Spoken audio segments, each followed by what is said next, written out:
I'll just start these eggs off as we go along. Perfect. My name's Patricia and I own the Parsonage. I decided to open my house up as a B&B in the year 92-93. The Parsonage stands on the estate owned by the Williams family. At the back of the house is a coach house, and that is where the horse and carriages were. Things are modern nowadays, aren't they? And I'm really pleased that they've come to a house that's a couple of 100 years old, and the decor and the colours and everything relates to it.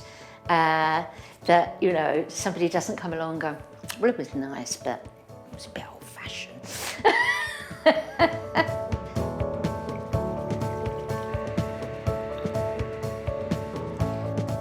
You just have to remember that they are guests in your house. Not paid guests, they are guests in your house. And if you remember that, then they're very more than relaxed.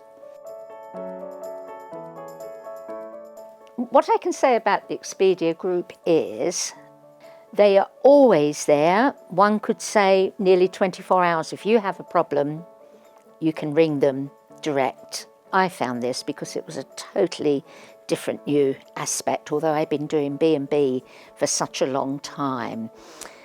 That's something you don't always find with a large group, because a lot of people have that impression, big company, I'm a cog right down the end there. It doesn't matter what you ask.